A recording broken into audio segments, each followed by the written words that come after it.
Ladies and gentlemen, I am happy and honored for being here today. And I would like to especially thank Mrs. Anna Nagy, this inspired woman, for the invitation and her passion for assisting for single-parent families in Hungary and giving a sense of belonging in a large family to all these people. So we really thank you, and I express the gratitude of everyone. I think I will try not to be long because I think it's a difficult time, and after we have some lunch, nice break. So I do not have a PowerPoint. I have a short speech trying in a way, as a result, to summarize partly what has already been mentioned today, although what was said from the previous speaker is great, and my own speech will be just a summary. I would also like to thank the Single Parent Foundation for the invitation and preparing such a great event, and each one of you in this room for the vital work you do every day to support single-parent families in Hungary and elsewhere.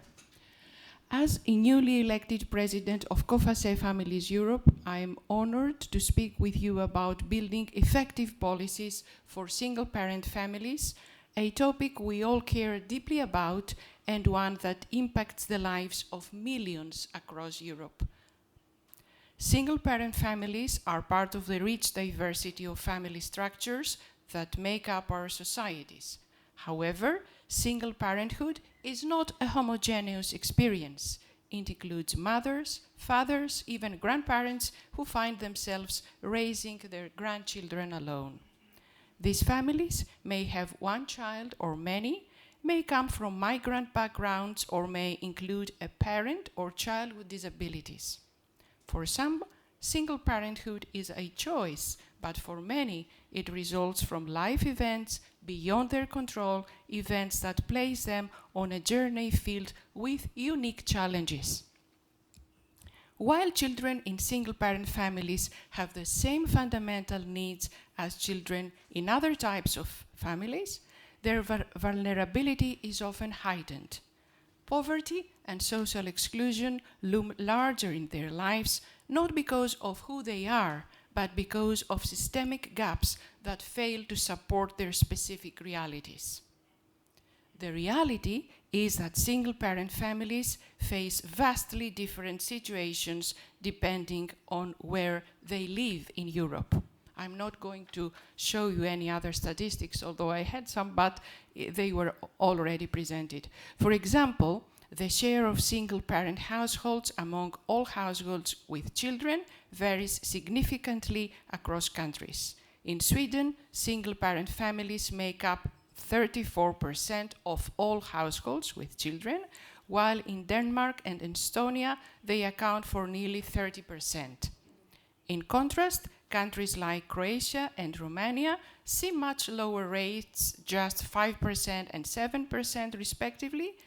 In Finland, 8%, while Greece, Slovakia, Malta, Poland, Spain, and Slovenia all record 9% at the moment. These statistics remind us that while single-parent families share many common challenges, national contexts significantly shape the resources and support available to them. A 2020 study commissioned by the European Parliament revealed that single parenthood is becoming more common in the EU, with the majority of these households headed by women. Yet, despite progress, many single parents remain economically vulnerable. Definitely, they are more likely to be employed than in the past, but often in part-time or temporary roles that don't offer the financial stability that two-parent families might achieve. For an increasing number of single parents, having a job is not a guarantee against poverty. This is particularly true in countries without robust employment protections, affordable childcare, or adequate social support. Another cornerstone issue is child support. In theory, child support policies should offer financial security to separated families. However, in many countries, these policies are not sufficiently effective in reducing poverty among single parents.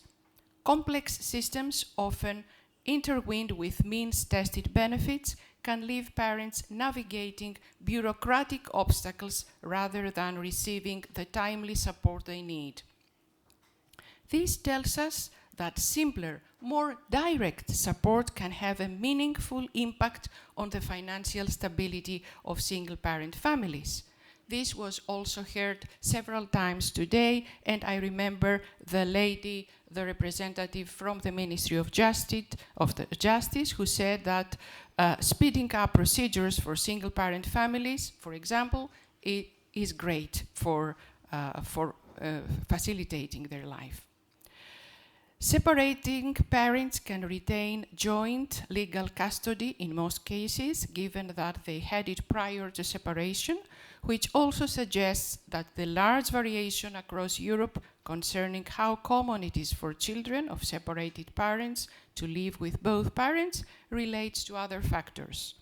These include national norms on parenting and details on how custody law is implemented, such as parenting plans and the legal presumption of joint custody.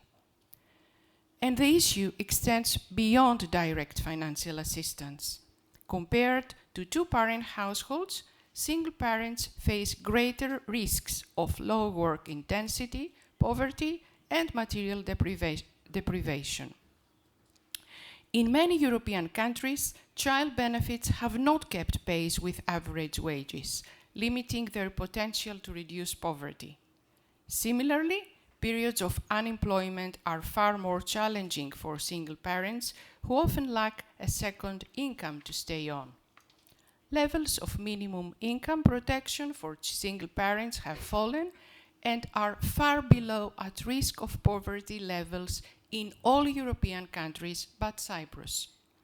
These are critical areas where targeted policy changes could make an immediate difference. At COFACE Families Europe, we have seen how NGOs across Europe play a pivotal role in supporting single-parent families. Many of these NGOs are members of our network, and their work includes peer support, childcare services, family mediation, and more. These organizations reach families in ways that sometimes local authorities often cannot, offering not just resources, but community, a sense of belonging and hope. We believe that NGOs should receive more consistent and reliable funding to continue and expand this essential work. Europe has made some progress on a policy level. Single-parent families are now mentioned in EU policies like the Work-Life Balance Directive and the European Child Guarantee, and they have been the focus of research on family resilience, such as the EU Resilience Project.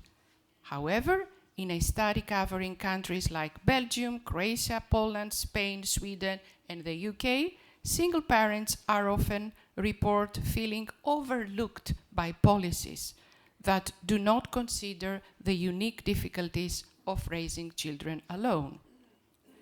These policies frequently assume a two-parent family structure, which leaves single parents trying to navigate systems that were not designed with them in mind.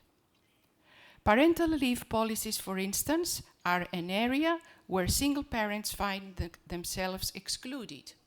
While recent reforms have focused on balancing leave entitlements between mothers and fathers, single parents, especially single mothers, are often ineligible for parental leave because they may lack the necessary employment history.